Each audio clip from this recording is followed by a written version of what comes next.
Começamos pelos desenvolvimentos da crise na Crimeia. A Rússia testou nas últimas horas um míssil balístico na zona do Mar Cáspio. Está assinalado neste mapa. É uma notícia que remete para o auge da Guerra Fria entre leste e ocidente. A notícia foi divulgada pela agência oficial russa, a RIA Novosti. A informação cita o porta-voz do Ministro da Defesa. A ogiva vazia deste míssil terá atingido o alvo no Cazaquistão. A agência Reuters avança que o governo dos Estados Unidos terá sido notificado pelos russos da intenção de levar a cabo este lançamento e que essa notificação ocorreu antes da crise da Crimeia. Na Crimeia há a notícia de que foram efetuados disparos esta manhã junto à base aérea de Belbek, próximo de Sebastopol, base que se encontra sob domínio russo. De um lado, perto de 300 gargantas ucranianas ao serviço do hino nacional e que queriam voltar ao serviço no quartel. Do outro, já os ouvimos. Tiros com marca e aviso, tudo indica russos. Disparos de chega para lá, daqui ninguém passa, porque passamos a controlar a base aérea de Belbek, junto a Sebastopol, capital da região autónoma da Crimeia. Em visita a Kiev, John Kerry rejeitou em absoluto que tenha havido um golpe de Estado na Ucrânia, como alegam os russos, e foi longe sobre as intenções da Rússia. Russia has been working hard to create a pretext for being able to invade further.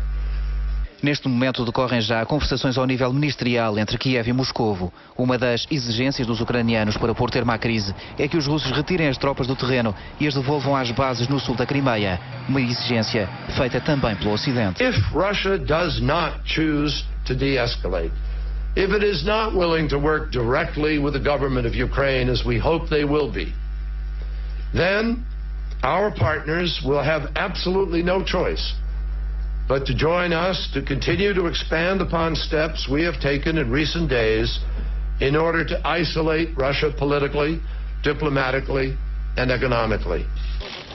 Ameaças feitas minutos depois de um Kerry comovido ter estado longos minutos no local de homenagem aos já chamados heróis da Ucrânia.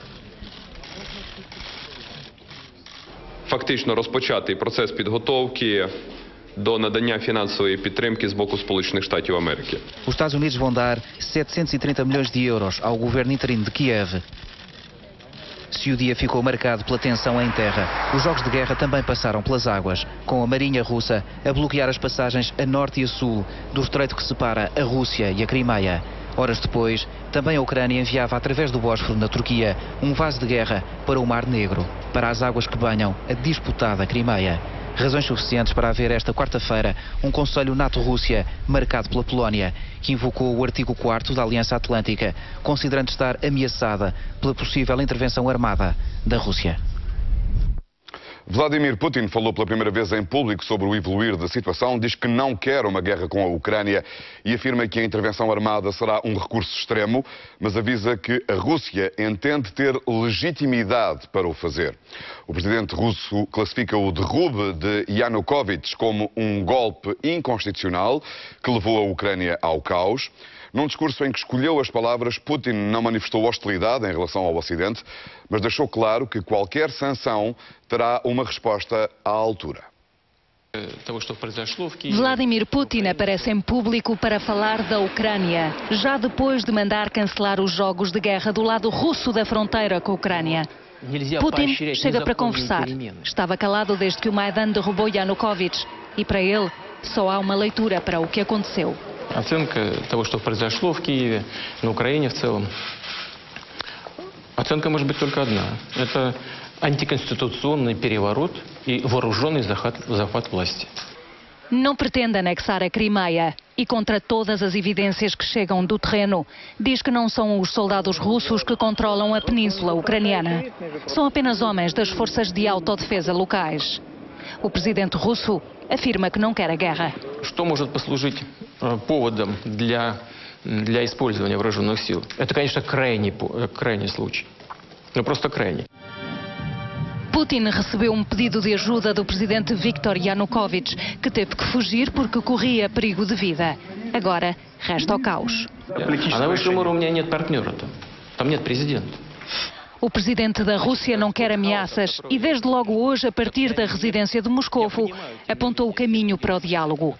porque todos têm algo a perder e há tanto para negociar. O presidente dos Estados Unidos mantém a pressão sobre a Rússia e acredita que Vladimir Putin está a refletir.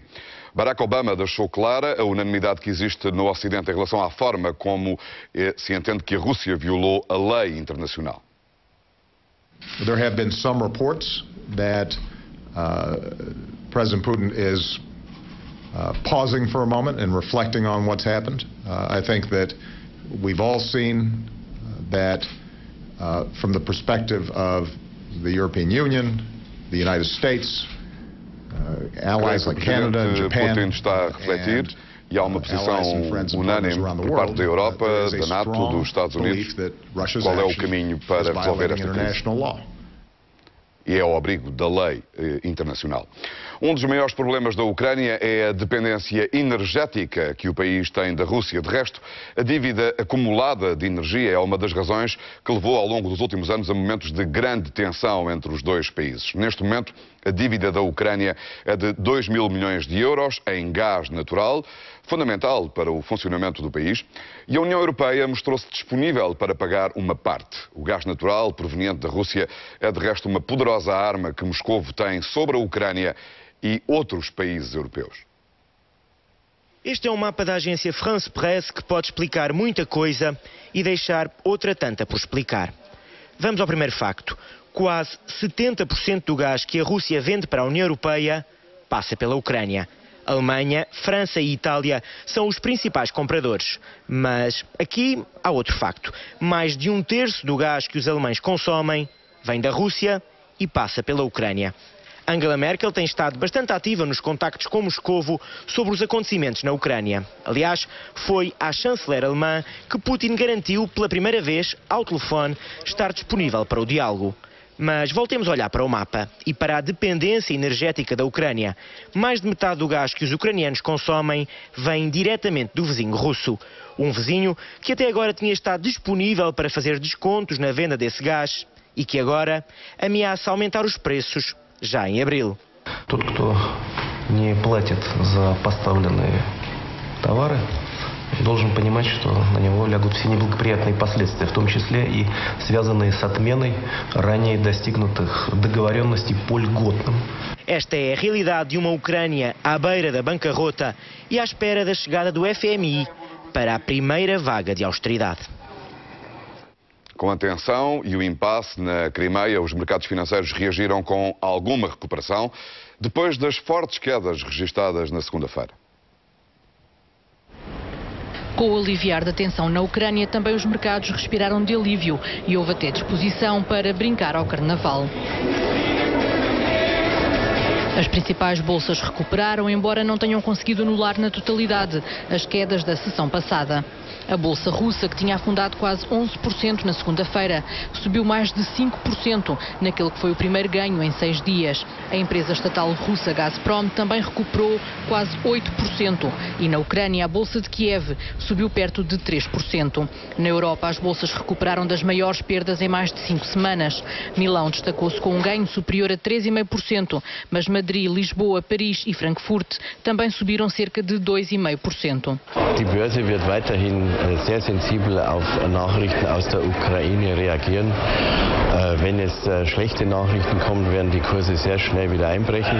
Aber andererseits wird man auch gerne zur Kenntnis nehmen, wenn sich die Lage entspannen sollte. Wir sind neugierig auf jegliche Nachrichten, die aus der Ucrânia kommen. No mercado das divisas, o rublo russo recuperou de mínimos históricos face ao euro e ao dólar, com subidas acima de 1%. Os bens agrícolas, como o milho e o trigo, onde a Ucrânia é um dos principais produtores mundiais, praticamente estabilizaram.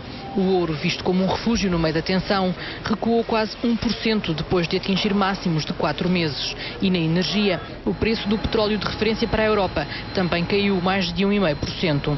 Até no gás natural, a pressão parece ter desaparecido. As cotações baixaram esta tarde quase 6%, depois de terem disparado 10% na segunda-feira. Uma novidade para os contribuintes portugueses: está acessível no Portal das Finanças um cartão que pode ser impresso em casa e que torna mais fácil pedir uma fatura em qualquer local. A jornalista Judite França explica como funciona e o que tem de fazer. Os contribuintes estão a receber e-mails do fisco, mas não é com impostos para pagar, é para acederem ao site das finanças e imprimirem o cartão e-fatura. Na área pessoal é possível aceder a um cartão personalizado com o número de identificação fiscal. Depois basta imprimir e recortar pelo picotado, para ser mais fácil andar sempre na carteira.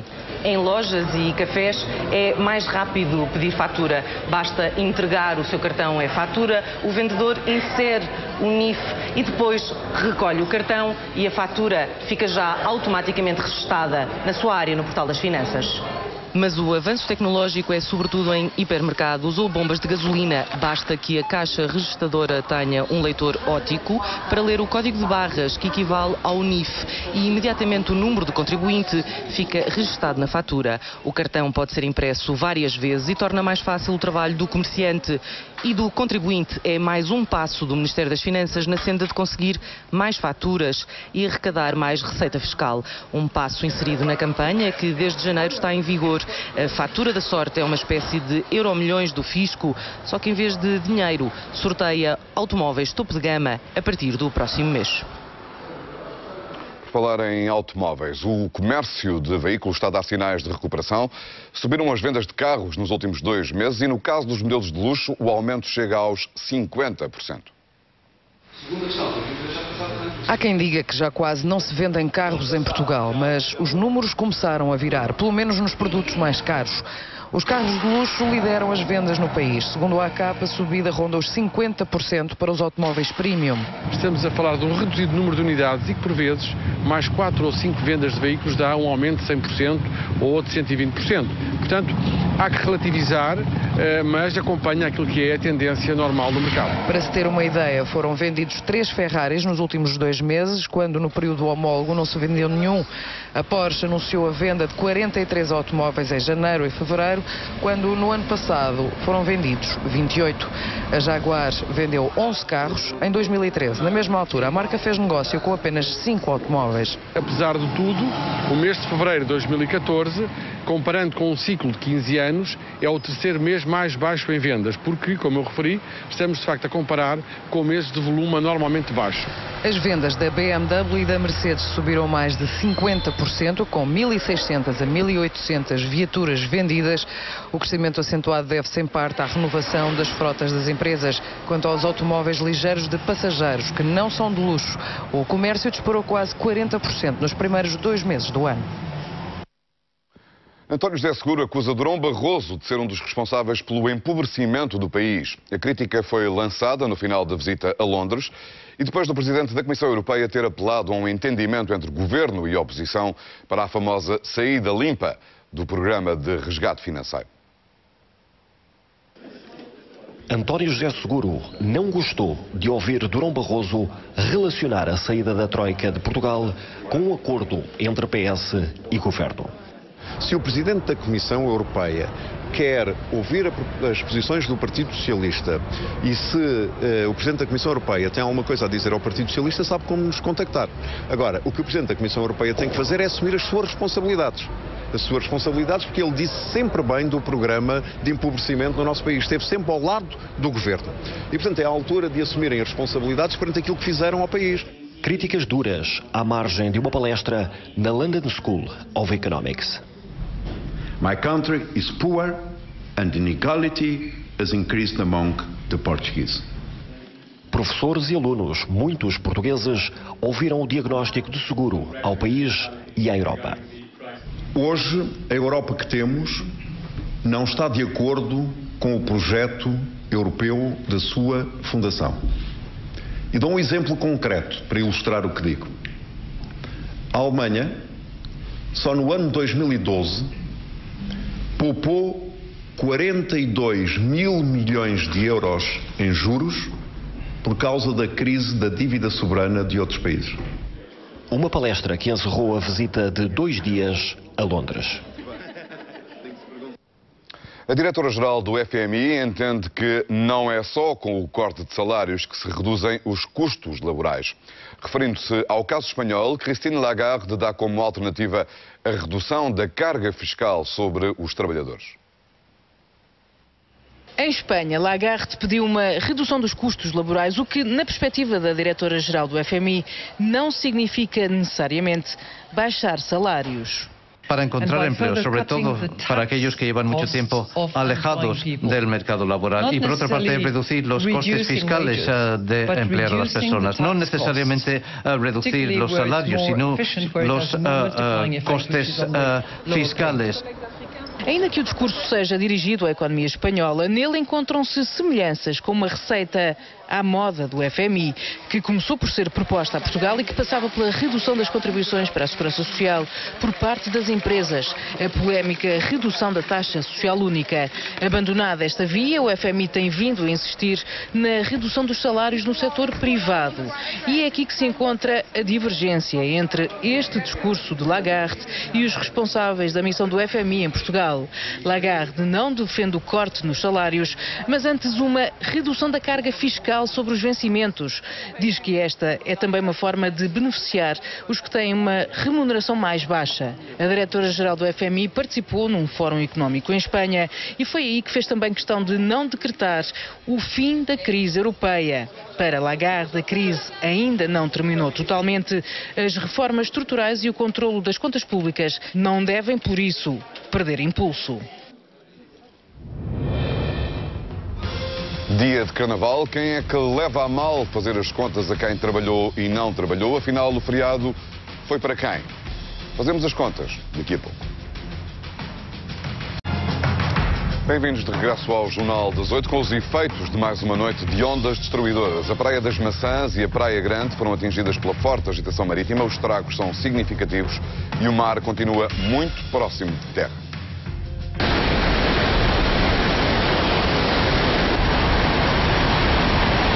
Os estragos provocados pelo mar transformaram-se na principal atração da Praia das Maçãs e da Praia Grande, em Sintra.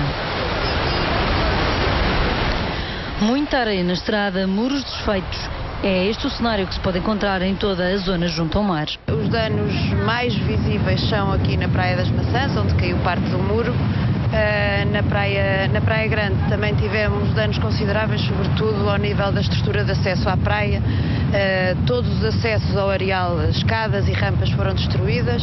O próprio enrocamento está muito frágil e, portanto, são esses os danos principais. Quem aqui vive há muitos anos não se recorda de um cenário assim. Tenho 69 anos, moro aqui, nunca vi.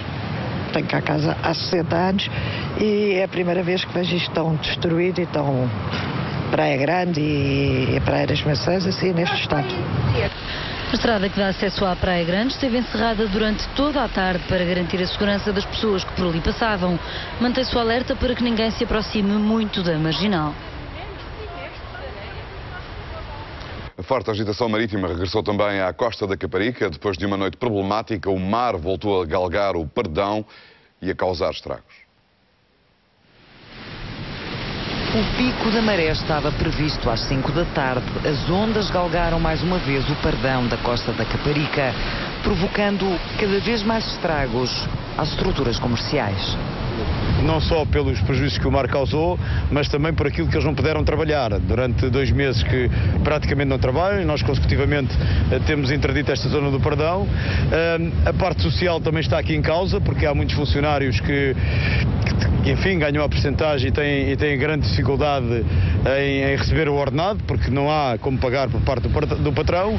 As autoridades reforçaram os apelos para que os mais curiosos não se aproximassem do mar, mas eram muitos aqueles que insistiam em ver com os próprios olhos os estragos que o mar foi fazendo ao longo deste inverno rigoroso.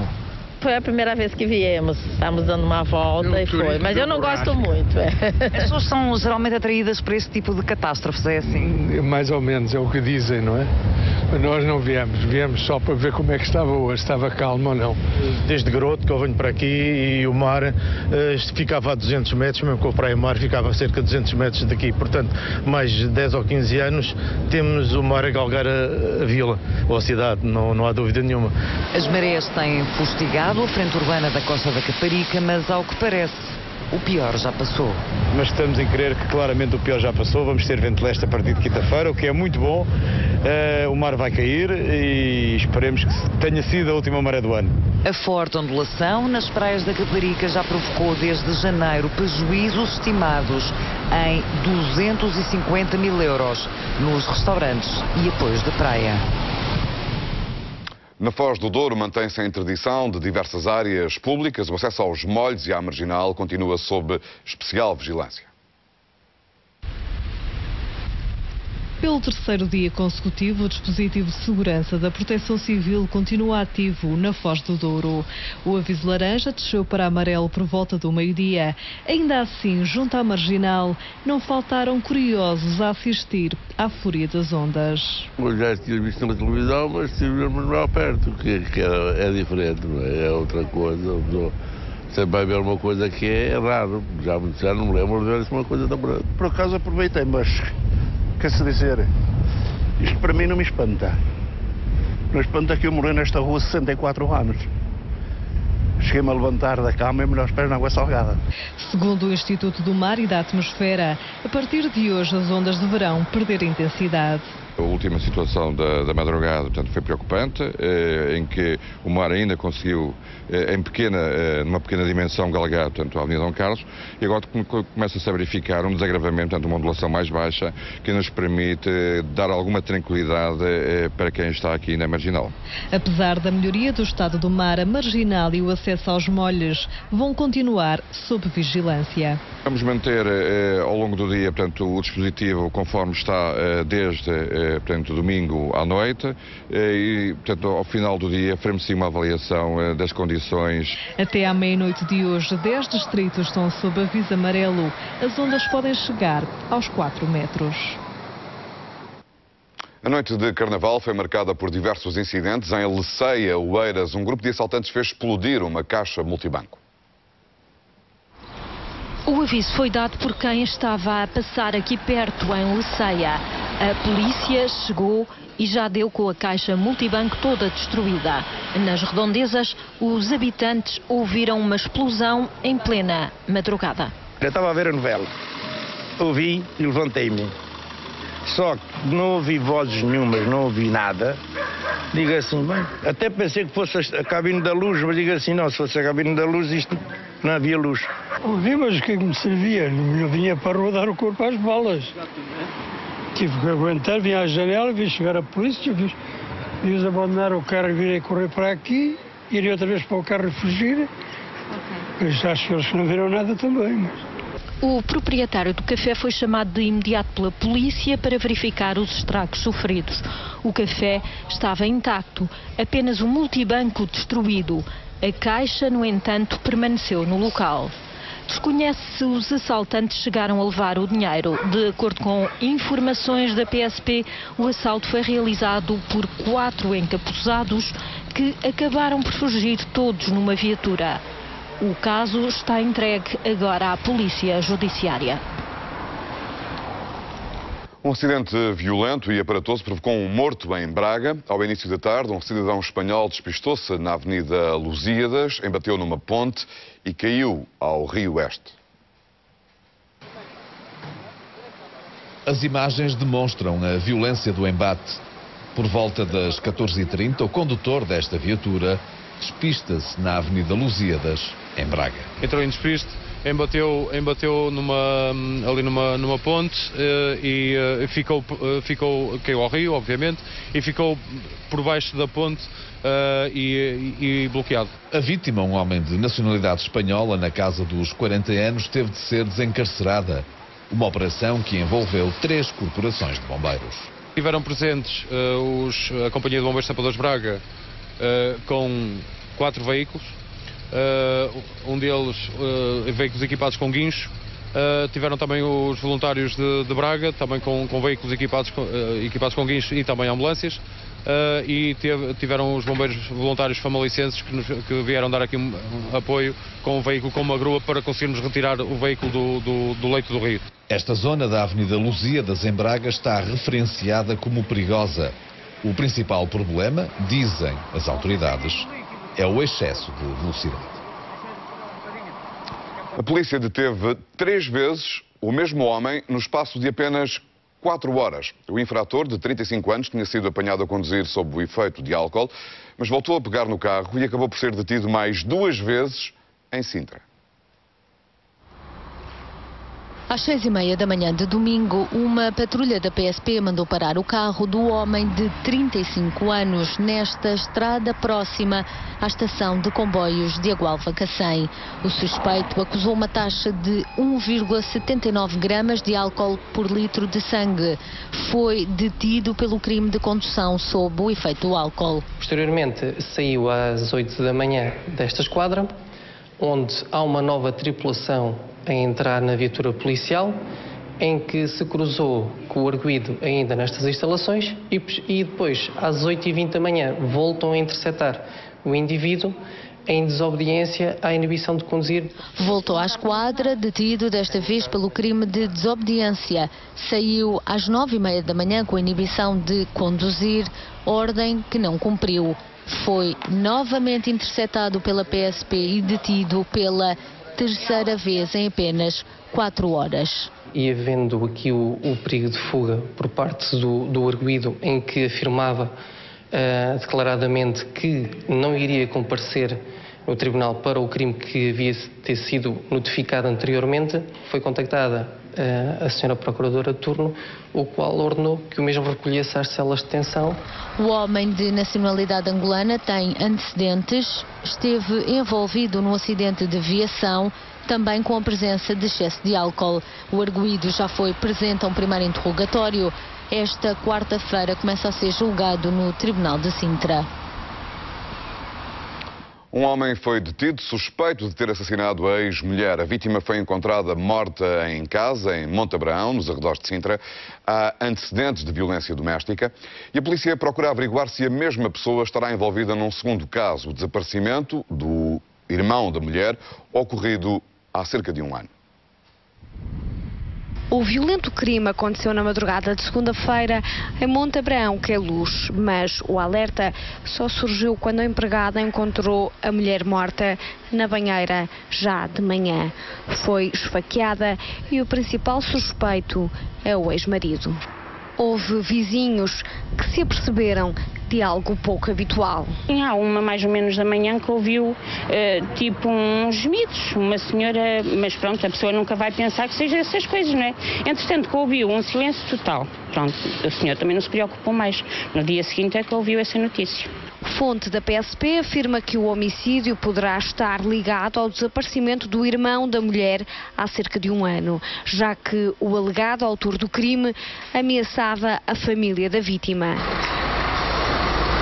Por aqui, ninguém conhecia a mulher, de 41 anos. Não devia ser frequente aqui do café, porque senão eu conhecia, já há muitos anos que aqui estou, não é? Vimos realmente aqui a polícia, aqueles aparatos todos, era polícia civil, era INEM, bombeiros, e realmente ficamos sem saber o que é que se passava. Os episódios de violência doméstica não eram novos e o ex-marido foi mesmo condenado. Na altura, a guarda do filho de 5 anos foi entregue à mãe. Agora, o principal suspeito foi detido e o caso está nas mãos da PJ.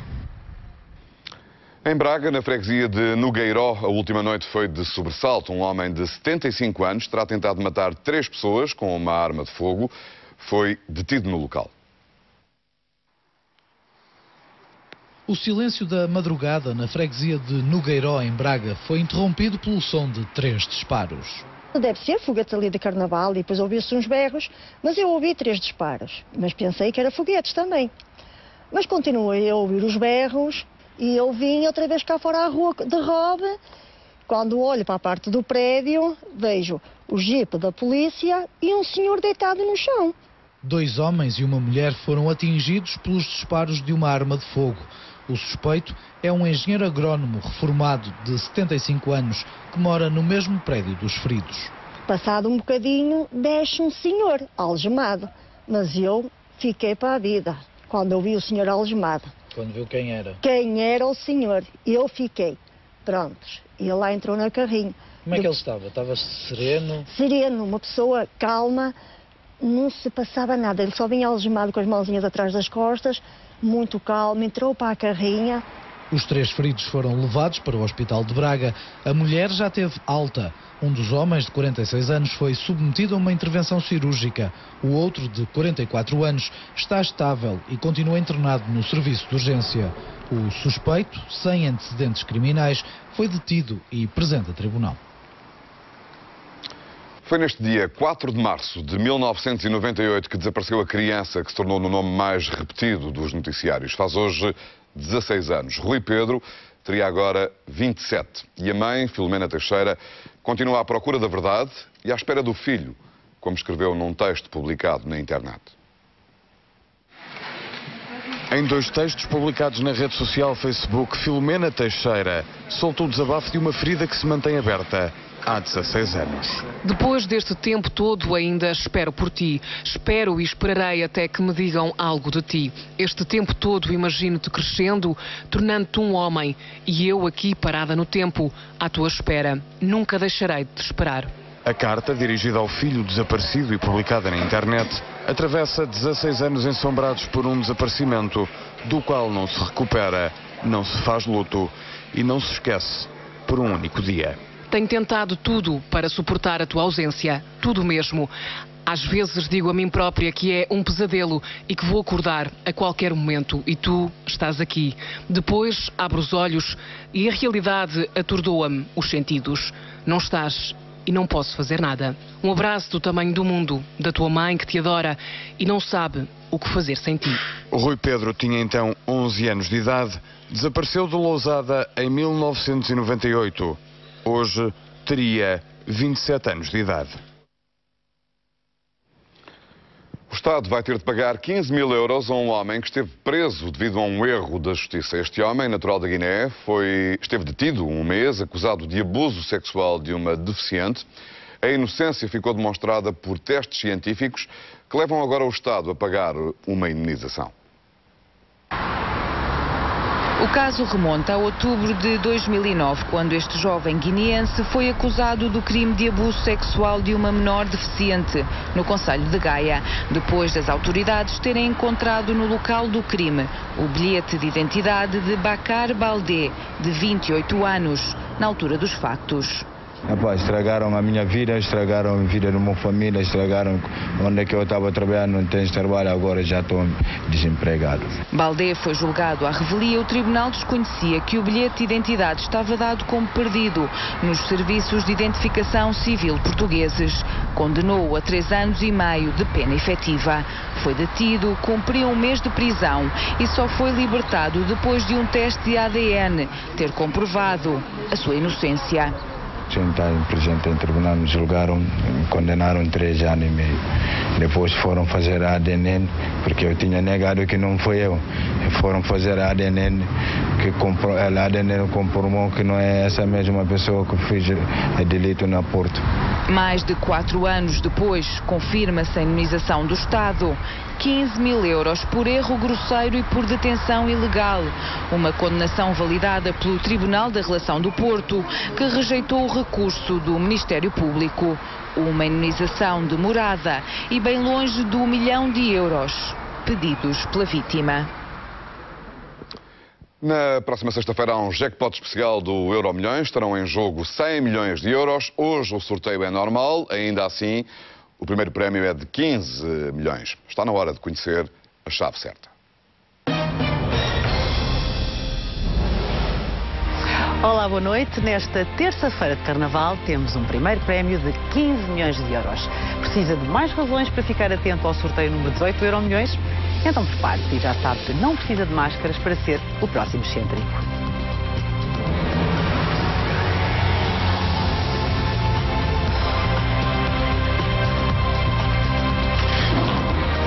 Como todas as semanas, a extração dos números é acompanhada por auditores. Eles garantem o cumprimento de todas as regras e atestam a legalidade do sorteio.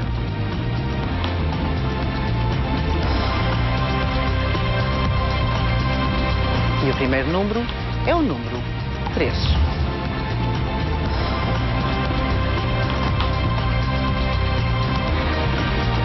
O segundo número é o número 22.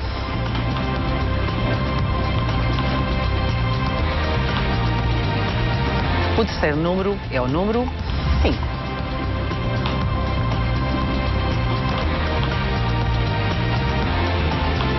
E o quarto número é o número 27.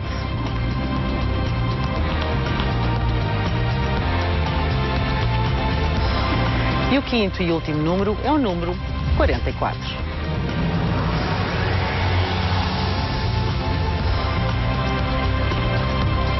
Já conhecemos os números sorteados. Vamos de seguida completar a chave com as 2 estrelas da noite.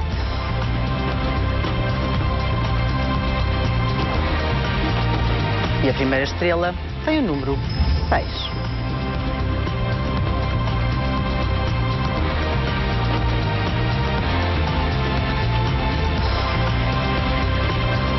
E a segunda estrela é o número 1. Tome nota agora da chave ordenada, os números 3, 5, 22, 27 e 44 e as estrelas 1 e 6. Estão em jogo 15 milhões de euros. Será uma noite de folia para quem ficar com este fantástico prémio, mas isso só vamos descobrir daqui a pouco. Até já. E afinal, quanto ganhou de gorjeta o homem que distribuiu as pizzas pedidas pela apresentadora na noite dos Oscars? Ele responde daqui a pouco. Voltamos dentro de 30 segundos.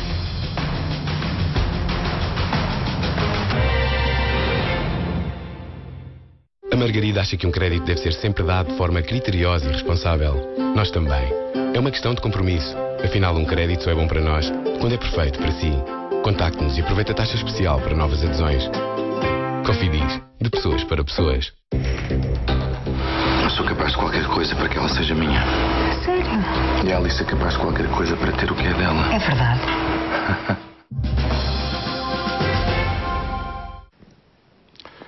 O treinador do Futebol Clube do Porto, Paulo Fonseca, dirigiu o treino desta manhã e foi mesmo o primeiro a chegar, apesar dos rumores intensos. A equipa está neste momento reduzida a 12 jogadores, já que os restantes estão ao serviço das respectivas seleções. Paulo Fonseca foi o primeiro a pisar o relvado do centro de estágios no Olival. O técnico azul e branco comandou o treino da manhã, apesar de a imprensa desta terça-feira garantir que Fonseca poderá estar de saída. Depois do empate em Guimarães, a equipa folgou na segunda-feira, mas Pinto da Costa reuniu-se com o treinador. O jornal O Jogo adianta que o presidente azul e branco cedeu na decisão de levar Paulo Fonseca até ao final da época e deverá haver novidades quanto à equipa técnica durante as próximas horas ou dias. Mas no regresso dos Dragões ao trabalho, foi Paulo Fonseca e restante equipa técnica que acompanharam o treino do muito reduzido plantel. No relvado Olival estiveram apenas 12 jogadores, incluindo Ricardo Quaresma. Os restantes estão ao serviço das respectivas seleções. O técnico azul e branco não chamou qualquer jogador da equipa B para colmatar o número reduzido de jogadores. Num ambiente de tranquilidade e boa disposição, a equipa começou assim a preparar o encontro com o Arouca do próximo domingo. A Seleção Nacional fez o último treino antes do jogo de preparação com os Camarões. Foi também a única sessão de trabalho com todos os jogadores às ordens de Paulo Bento, incluindo Ronaldo e Pepe. No último treino, e único com o grupo completo antes do jogo com os Camarões, Cristiano Ronaldo e Pepe trabalharam no relvado de Óbidos, depois de, na terça-feira, terem feito apenas gestão de esforço no hotel que serve de quartel-general à seleção portuguesa. Apesar da dispensa por lesão de Ricardo Costa e Hugo Almeida, Paulo Bento decidiu não reforçar a equipe e trabalhar apenas com os restantes 21 jogadores. A ausência do avançado do Besiktas e também de Hélder Postiga, que há muito está lesionado, obriga o selecionador a mexer na linha avançada, mas Ronaldo, sozinho na frente, logo de início, não será a opção. A outra possibilidade, e essa é aquela que teremos que equacionar ainda, é de poder jogar com Ronaldo na frente, mas sim aí jogando com 2 homens na frente. Essa sim poderemos pensar ainda nessa situação e, como disse também ao princípio, teremos tempo ainda para o fazer. Sozinho na frente, de início não o fará. Ronaldo, que poderá tornar-se o melhor marcador de sempre da seleção já esta quarta-feira em Leiria. Paulo Bento retira a pressão desse momento ao CR7 e também aos mais novos da seleção, a quem deixa o recado. Este último encontro, antes da convocatória para o Mundial, não pode ser visto por William, Rafa ou Ivan Cavaleiro como o jogo da vida deles. Pressão sobre eles, zero. É um jogo para eles desfrutarem, se tiverem que o fazer, sem qualquer tipo de problema. A exigência será de darem tudo aquilo que podem e darem tudo aquilo que têm. E quando os jogadores que dão tudo, a mais não são obrigados. Apesar das várias ausências em relação aos habituais escolhidos de Paulo Bento e das praticamente inevitáveis mexidas na equipa, o selecionador garante que este jogo não servirá só para testar alternativas. O técnico diz que o encontro de Leiria com os Camarões é mesmo para ganhar. Faltam 100 dias para o início do Mundial do Brasil, mas nesta altura 5 dos 12 estádios ainda não estão prontos. O Arena de São Paulo foi o palco escolhido para o jogo inaugural do Mundial do Brasil, mas a 100 dias do início da competição, a construção do estádio ainda está longe do fim. As autoridades brasileiras garantem que a 12 de junho tudo estará a postos para a partida entre Brasil e Croácia, mas a promessa não apaga a dúvida. Ficar pronto, pode ser que fique. Agora, com qual qualidade vai ficar?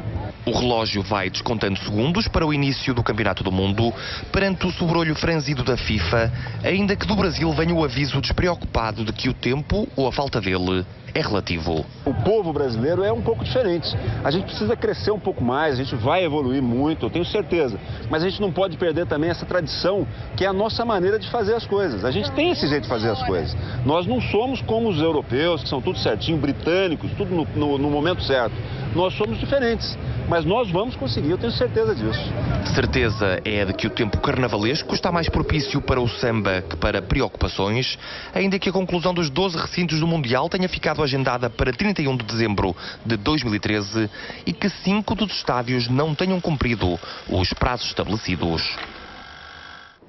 Está a chegar o fim de ciclo para um dos mais conhecidos jogadores do futebol espanhol. O histórico capitão do Barcelona, Puyol, vai sair no final da temporada, apesar de ter mais 2 anos de contrato. Deixa quase 2 décadas ao serviço do Barcelona, com muitos títulos conquistados. Foi uma ligação que teve início em 1996, na altura no Barcelona B, e que culmina depois da conquista de tudo, ou quase tudo, o que havia para ganhar. Aos 35 anos, as lesões que afetaram Carles Puyol impedem o histórico capitão dos catalães de dar o que queria à equipa. Depois de 20 anos, ao serviço do Barcelona. No plego avui, queden 3 mesos de campionat, on els que em coneixen saben que no baixaré els braços, seguiré lluitant fins al final per intentar millorar, ajudar l'equip a assolir els objectius d'aquesta temporada. No sé el que faré després del 30 de juny, el que sí que tinc clar és que quan acabi la temporada necessito descansar. Porto 4 anys sense parar per culpa de les lesions, és el que faré, i després ja veurem què passa. Ainda com 2 anos de contrato por cumprir, Puyol deixa o Barça no final da época, depois dos últimos 15 anos ao mais alto nível, com a conquista de 3 Ligas dos Campeões, 6 Ligas Espanholas, 2 Taças do Rei e ainda 5 Supertaças de Espanha.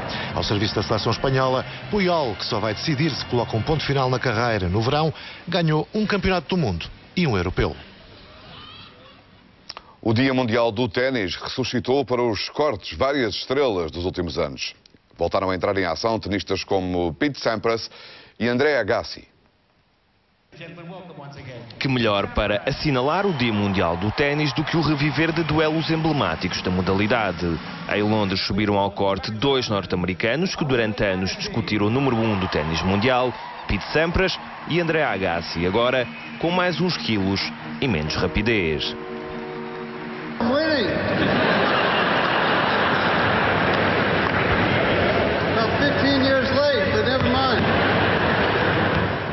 O humor de Agassi que permanece inalterado, ele que venceu por 2-7-0. Mas estas comemorações não ocorreram apenas em Londres. No Madison Square Garden, em Nova York, duelo de pares Bob e Mike Bryan contra Patrick e John McEnroe.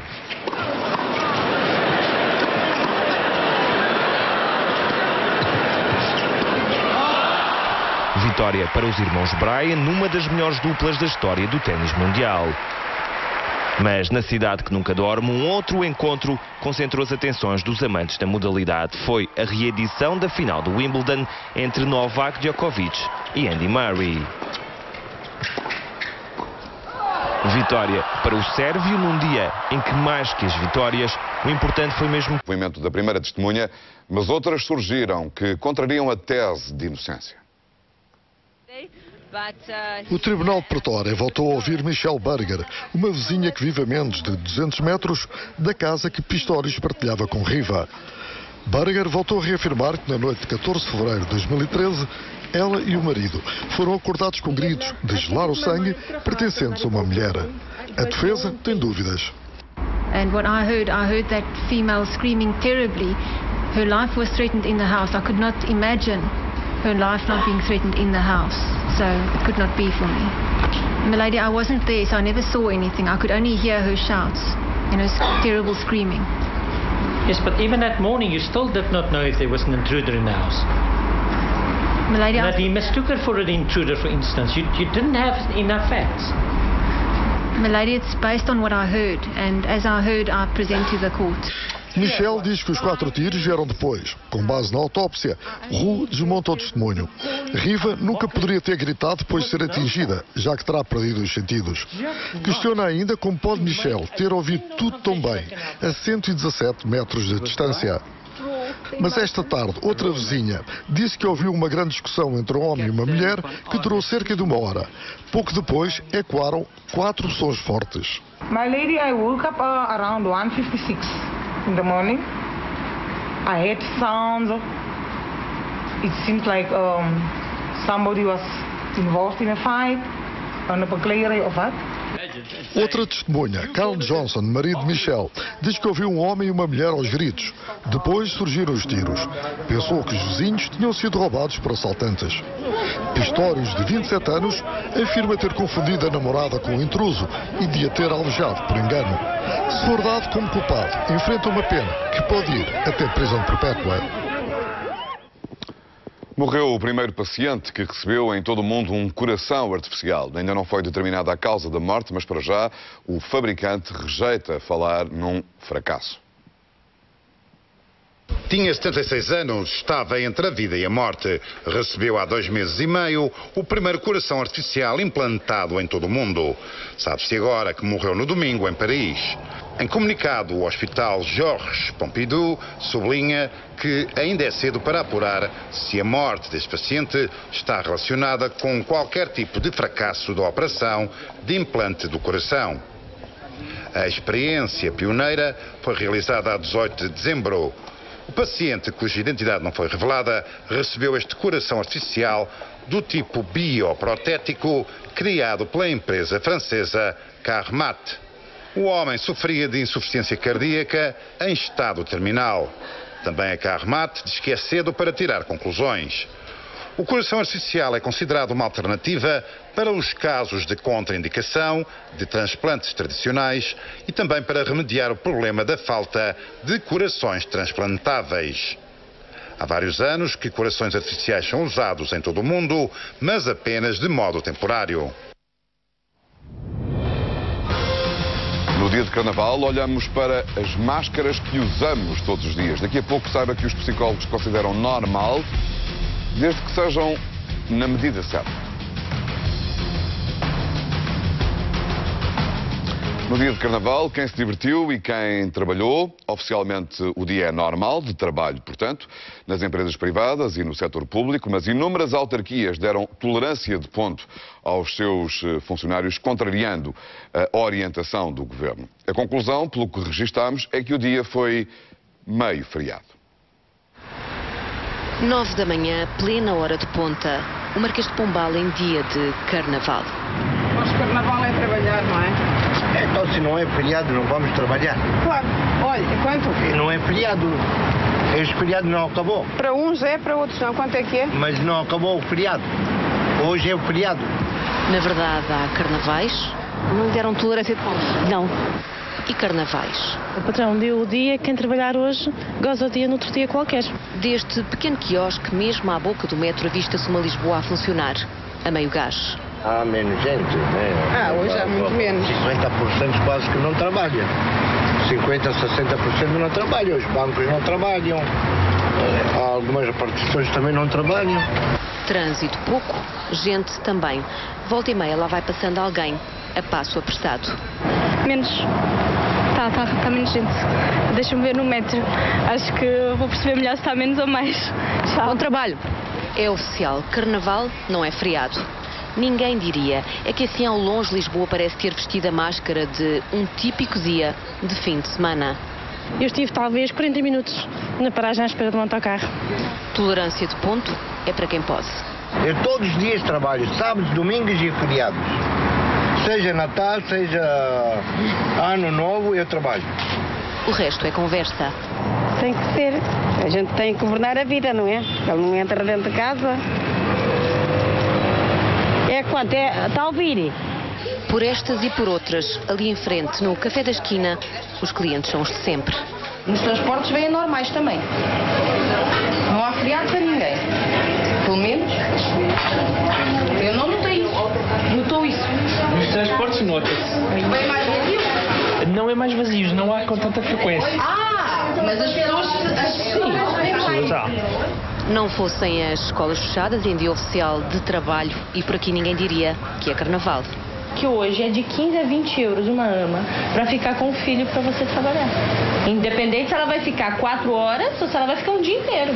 São outros carnavais que este, o das máscaras, cursos e desfiles, teve direito a tolerância zero do governo. Pelo segundo ano consecutivo, o executivo retira para as câmaras voltarem a dar. Pelo menos 27 em 38 autarquias deram folga aos funcionários. É carnaval. O que é que vamos fazer? Uns trabalham, outros não trabalham. E há crise. Está a crise, também digo, está a crise. Há crise e as pessoas não querem trabalham. trabalhar. Pois, está bom. Ora, bom dia. As reportagens seguintes explicam como só podia ser assim, meio feriado, porque uma grande parte do país esteve nas ruas, em desfile ou na assistência, apesar do frio e de alguma chuva. Mesmo com chuva, o Carnaval de Ovar saiu à rua. O desfile abriu ao som do samba, com o brilho das fantasias, a contrastar com o céu nublado. A chuva é ao menos. Foliões é foliões. E frio muito? Um bocadinho. Mas com a alegria, com a folia faz tudo.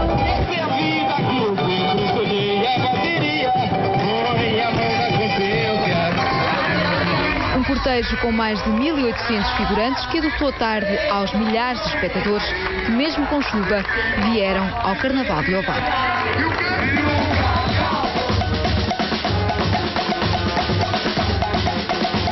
O Carnaval já vai longo, mas a folia não faltou em Torres Vedras. O que é que lhe dá energia? Sangria, cervejinha, chouriço assado, linguiça. Cabeçudos, mascarados, palhaços e matrafonas voltaram a encher as ruas da cidade. A tradição continua a ser o que era. Eu todos os anos venho sempre vestido de matrafona.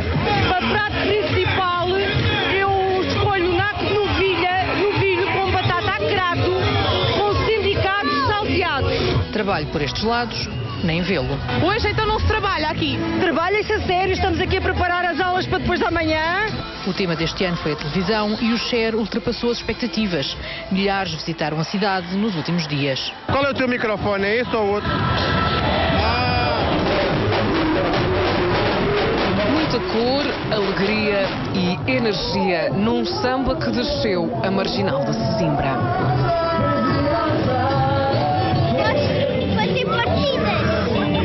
Tens feito muitas?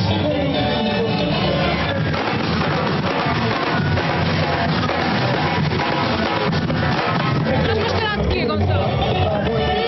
Pirata. És um pirata bom ou mau? Milhares de pessoas fizeram questão de marcar presença no desfile, onde não faltou animação. O tempo ajudou à festa e houve mesmo quem tirasse o pé do chão. Deixa-lhe pedir para dar um passinho de dança, dá ou não? Doce, senhor. Força!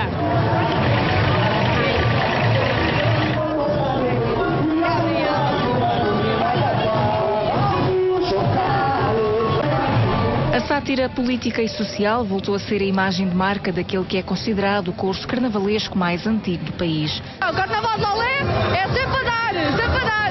O Carnaval só dura 3 dias, mas para os participantes do desfile poderia durar muito mais. E como sempre, os ritmos vindos do outro lado do Atlântico ajudaram a abrilhantar a festa. Adoro sambar, adoro esta época do ano. Não sou muito de mascarar, mas gosto muito do Carnaval. Com a roupa de todos os dias ou disfarçados, muitos aproveitaram para participar e assistir à folia dos algarvios. Em Estarreja, a chuva não cancelou o desfile infantil, mas obrigou a transferi-lo para uma tenda. Em Estarreja, o dia do Carnaval estava reservado para o desfile dos mais pequenos, mas a chuva obrigou a que a organização tivesse que recorrer ao plano B. Sem desfile, a festa fez-se numa tenda, com as mais de 700 crianças. Hoje é a festa possível, está um ambiente animado, penso que já conseguiram registrar isso. E pronto, as crianças não perderam, não é igual, não fizeram o desfile de Carnaval, mas estão-se a divertir na mesma e estão a festejar o Carnaval. É com alguma frustração que não se pode concretizar, digamos, nestas datas, este desenrolar das pessoas mostrarem com a alegria que o fazem a todos quem nos visita este mesmo evento. Ora, os miúdos querem é brincadeira e a ele juntou-se o avô Cantigas.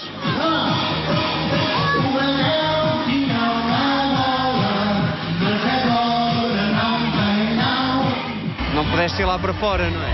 Não. Porquê? Estava a chover. Ah, é? E então tiveram que fazer a brincadeira toda cá dentro? Sim. E que tal? Está a ser divertido à mesa? Sim. Gostei dos índios e dos monstros. E dos pintores? Também gostei. Também gostaste dos pintores? Mas nós é que somos os pintores. Gostas do Carnaval? Sim. Porquê? Porque nós desfilamos. O desfile hoje, este ano, teve que ser aqui na tenda. Não foi? Sim. Porquê? Porque estava a chover. A meteorologia diz que o tempo vai mudar e, por isso, o desfile principal do Carnaval de Estarreja foi adiado para o próximo domingo. Depois do desfile noturno, as ruas do Funchal foram invadidas durante a tarde por um desfile trapalhão em que o mais certeiro era a sátira. A sátira social e política andaram de mãos dadas na Baixa do Funchal. A Troika, o Governo, Passos Portas e as eleições europeias foram os alvos das centenas de foliões que aderiram ao cortejo trapalhão. O nosso irmão, Acabado Silva. O outro irmão, o 3 Passos Coelho. São 2 passos para trás e um para a frente. E temos também aqui o Paulinho das Portas. Não sei se anda vendendo portas ou se o submarino foi ao fundo sem as portas. E a candidato dos dois europeias desta laranjinha. Você candidata em primeiro. Está ficando podre. Está com um blue na ponta. Mas ainda bota sumo. Esta é a laranja da Madeira. Os concursos da televisão também não escaparam à sátira dos foliões. A Débora foi expulsa. Olá, meninas. Olha, está aqui o nosso agente da TV. Sabes? Você é a Teresa Guilherme, é? Sim, sou a Teresa Guilherme. Então não vê aquele louro todo. Estes são os Estes concorrentes. são os concorrentes. Temos a Joana, temos o Luís. Temos todos os concorrentes. A assistir o cortejo, milhares de pessoas, turistas e madeirenses, ficaram agradados com a criatividade. Gostei da criatividade. Isto está bom. Está a gostar? Estou a gostar. Queria mais, muito mais. Muito mais ver os políticos aqui a serem criticados. Criticados e gozados, que é o que eles merecem. O que estou a fazer aqui ao pessoal. Very nice. We're only here for one day, and so it was very nice show. Perfect. Yes, perfect for us. Pequenos e graúdos, mascarados, travestidos, carros, bicicletas e motos. Tudo valeu para preencher o cortejo trapalhão do Funchal.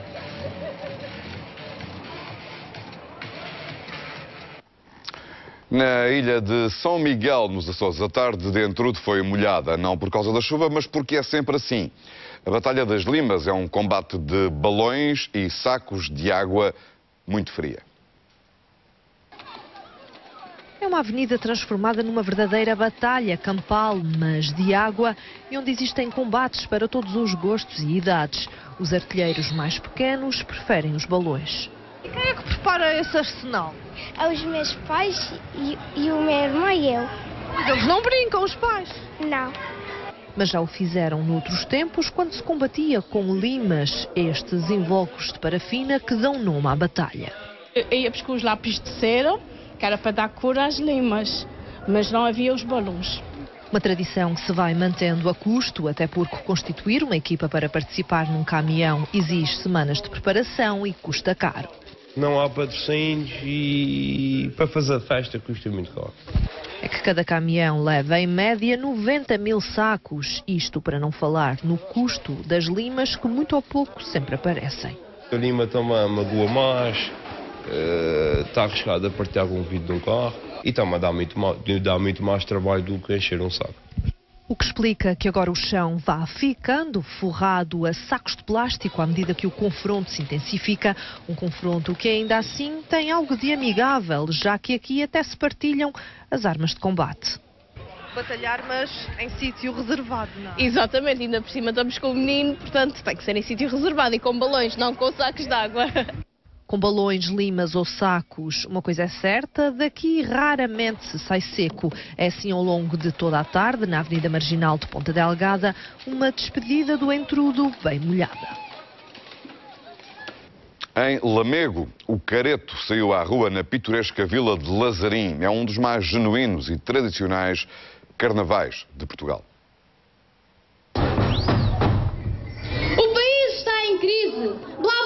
Ninguém os atura, mas aqui em Lazarim há charro, churro e fartura. Em Lazarim a crise deu lugar à fartura. O testamento é lido sem poupar em palavras, naquele que é um dos mais genuínos carnavais do país, com máscaras feitas por artesãos locais. O artesão disse que começou a fazer em setembro e que há peças que demoram cerca de 4 dias a serem feitas, porque dão muito trabalho e têm de ser aperfeiçoadas.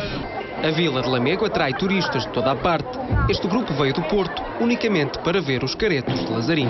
Acho que é um evento muito original, embora esteja a ficar um pouco comercial. Começa a estar muita gente. Nesta terça-feira gorda, a tradição cumpriu-se em Lazarim. Uma celebração ancestral única no mundo. Estamos no Japão, já tivemos uma exposição no Brasil e não se vê coisa igual às nossas máscaras. Eu acho que são muito genuínas aqui da nossa terra. No dia de Carnaval, o entrudo saiu à rua em Lazarim. Uma tradição que termina com o prémio da melhor máscara e também o mais habilidoso artesão. Em Cabanas de Viriato, no distrito de Viseu, o desfile de Carnaval é muito peculiar. Há uma espécie de valsa, mas os movimentos são originais e, noutras circunstâncias, pouco ortodoxos.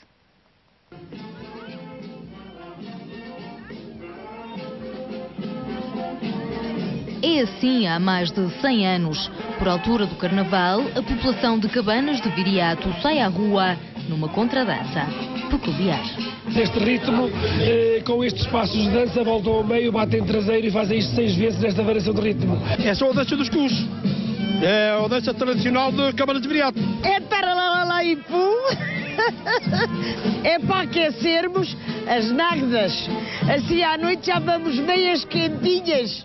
Bater o cu e pronto, divertirmos-nos. Isto aqui não há rivalidades com ninguém. Cada um bate, nem que seja com a mulher do outro, não se importa. Os passos repetem-se à medida que o cortejo vai percorrendo as ruas da vila. A tradição carnavalesca atrai milhares de pessoas, mascarados ou não.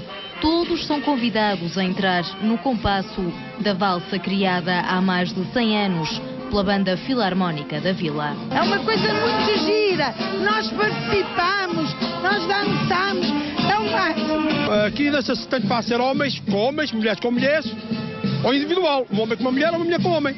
Dança toda a gente. Estão a dançar, a música anima a gente, não é? Vai continuar aí a dançar até ao fim.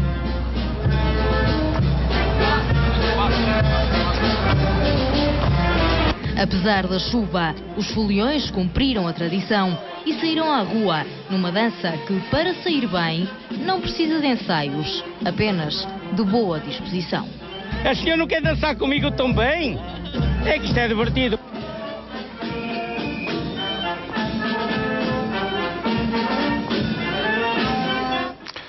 O Carnaval é a altura do ano em que qualquer um pode usar máscara, pelo menos de forma assumida, porque, na verdade, mesmo sem cobrir o rosto, todos os dias usamos diversas máscaras, lembram os psicólogos, no trabalho, em casa, com os amigos, em todas as circunstâncias do cotidiano. E isso não é nem mau nem errado, desde que seja na medida certa.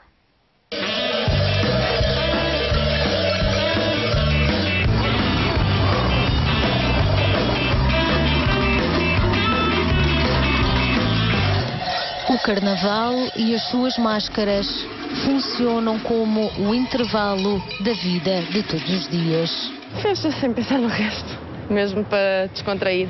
Nem todas as máscaras implicam uma roupagem. Quase todos os dias nos mascaramos de outras coisas. Hoje, por exemplo, está mascarada de quê? De mim mesma, daquilo que eu sou. Todos os dias nós utilizamos muitas máscaras, sendo a mesma pessoa e não tendo nenhuma máscara colocada. Por exemplo, quando se é mãe, nós temos a máscara de mãe enquanto estamos a lidar com os filhos. É melhor não pormos a mesma máscara com os colegas do trabalho. As máscaras permitem aceder a universos apenas regidos pela imaginação. Os contadores de histórias, como Hermano José, usam máscaras para dar mais vida às narrativas. As primeiras máscaras eu descobri com a voz. A fazer rádio, nasceram os primeiros bonecos. Mas agora já me estou ali a ver no monitor. Estou a gostar. Estou com umas lindas cores. Ou a Maximiana, que também nasceu na rádio. Primeiro pela voz, porque falava assim. Só tinha um sinal com pelos, um lenço e mais nada. Portanto, a mim o que me fascina no processo da máscara é conseguirmos mudar muitíssimo com o mínimo de recursos.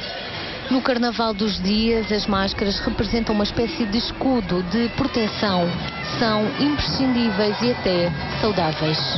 Sempre mascarada. De quê? Bruxa. O quê? No trabalho ou na família? Não, a vida é... Em si, a vida é muito complicada e a gente andamos o ano todo mascarados. Precisa destas máscaras para ser mais fácil viver, é isso? É um bocado. Então, para as pessoas que a gente às vezes levamos cada surpresa, é uma máscara completa. No trabalho temos que às vezes pôr uma máscara diferente daquilo que o dia-a-dia nos obriga. Pronto, seja lidar com as pessoas, há máscaras que nos obriga a transformar um pouco, não é? Não gosto de meter máscara. É sempre o mesmo? Sempre. A máscara está associada à representação de uma personagem. Hoje estou armado em palhaço, por isso não posso falar. No Carnaval, o rico pode mascarar-se de pobre e o pobre fingir riqueza. Trocam-se papéis ou mesmo estados de humor. Mas é verdade. Aqui o ambiente é místico, temos de tudo. Temos ricos, temos pobres, temos mulheres e temos homens. São aquelas máscaras dos papéis sociais que nós temos que desempenhar e que não é uma paragem, como é, por exemplo, o Carnaval que vamos falar, não é uma época em que se para mudar de máscaras. São os elementos da vida, são os momentos da vida que levam a isso. Gostava mesmo de manter assim uma outra personagem, vá, por assim dizer. Cinismo, sabe, aquelas que, pronto, dessas assim mesmo que nada me abate, tudo me passa ao lado. Pirâmide. Tens cá embaixo os moluscos, tens os peixes, tens os bichos, tens as plantas, tens a gaja e tens o gajo. Portanto, a gaja tem de respeitar o gajo. Não tem nada que responder. Ai, a pata que te pôs e essas coisas. Hermano José procura hoje, depois de Nélio, Esteves e tantas outras personagens, uma máscara que se adapte à realidade do passar do tempo. Um humorista com 80 anos. O artista não considera a máscara uma mentira. Muitas vezes eu ponho uma máscara de mentira para criar bem-estar às pessoas. Aquelas pessoas vêm ter comigo. Hermano José, olha aqui olha a fotografia da minha neta. O que é que me interessa à neta? As crianças são todas iguais, não é? Portanto, eu se quisesse não ter máscara, dizia, querida, eu tenho mais que fazer, sou um grande artista, vou almoçar e agora não vou perder tempo a olhar para este bebê que é igual aos outros. Não me custa nada dizer, ai que giro! Bem, e é parecidíssimo consigo. E com o avô também. Oh, meus queridos, tive tanto prazer em vê-los. Agora não me levem a mal, mas eu tenho de ir almoçar. Não custa nada. As máscaras são artifícios da representação que permitem uma boa atuação nos relacionamentos do dia-a-dia da vida real. Os grandes prémios da representação tiveram a sua noite de glória na madrugada de domingo para segunda-feira. A cerimónia dos Oscars teve a maior audiência televisiva de sempre e, além das inúmeras personalidades que enchiam a plateia, um anónimo passou pelo teste de uma vida. É o homem que entregou as pizzas encomendadas por Ellen DeGeneres, a apresentadora. E foi a própria Ellen que pediu às estrelas à sua volta uma ajuda para a gorjeta. Ora, quanto é que o homem arrecadou? Mais do que o salário mínimo português. A vida de Edgar Martirosyan nunca mais vai ser a mesma. Quando o telefone tocou para entregar pizzas no Dolby Theatre, em plena noite de Oscars, pensou que iria aos bastidores entregá-las a produtores ou guionistas, mas não foi bem assim. Guess what? Pizza's here!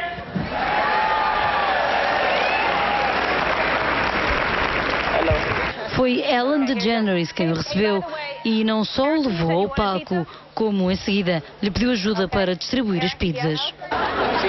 Cheese, that's a cheese. Yeah. Julia wants cheese. Who's your favorite movie star? They're here. Who do you want to talk to? Oh. You know Julia Roberts? Have you seen it? Right. Okay. Wait a minute, we're going to run out. Na segunda-feira, Edgar foi convidado de Ellen no talk show que apresenta, que é um dos mais vistos dos Estados Unidos, e a felicidade era notória. They told me I'm gonna just deliver for writers, and then when I was there, they just told me just wait here, and you came out there. Yeah. You came out and you said just follow me. I'm gonna let you know when to follow me, and then like where we are going, and you said just follow me, and I'm going and I'm on a stage. I was just shocked. Mas algo mais estava para vir. Durante a cerimónia, Ellen DeGeneres, uma das mulheres mais ricas dos Estados Unidos, fez um pedido com o sentido de humor que lhe é característico. And then I don't have any money. Who here has... Sandy? Sandy, you have money. You've got a lot of money. You can tip him, right?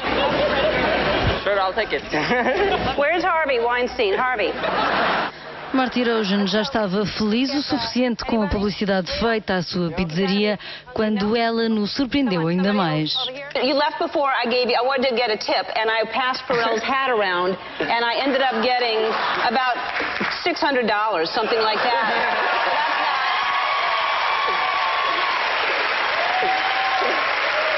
Here's some more. There's $1,000, so you have a total of $1,000 tip.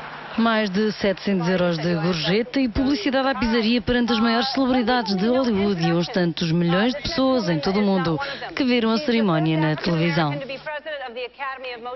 Um momento único.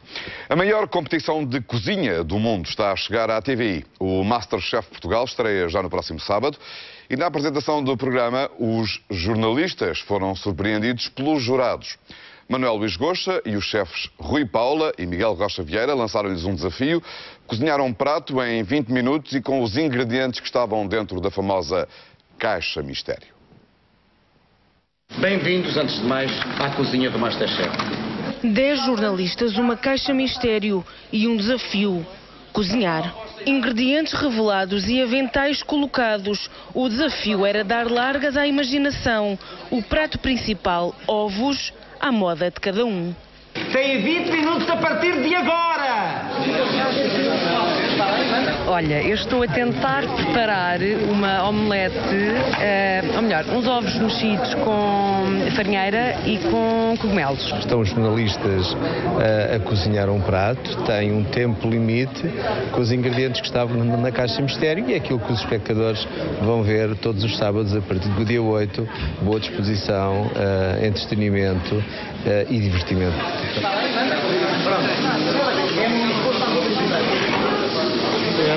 Os ovos mexidos têm que ser assim, mexidos, não é? E já põe isto lá e então já a comer aí outra coisa. Aliás, já devia estar.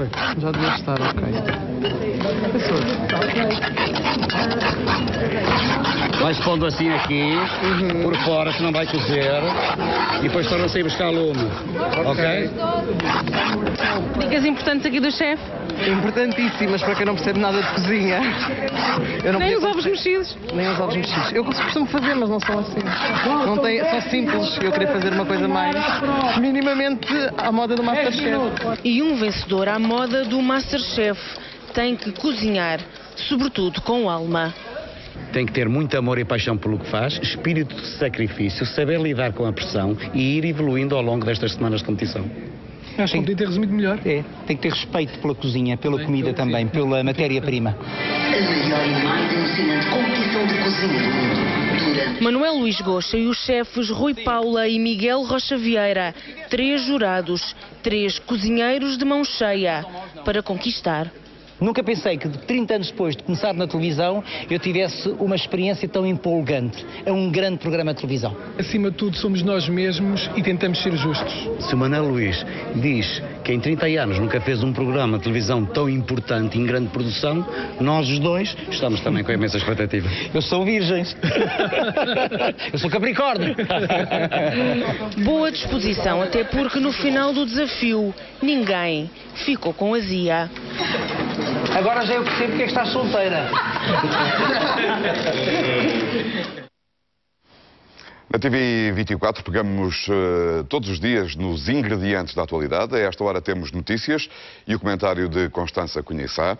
Às 22h30 no Política Mesmo, uma entrevista ao ex-ministro socialista João Cravinho e um debate sobre como inverter a quebra de natalidade em Portugal. À meia-noite, a obrigatória 25ª hora.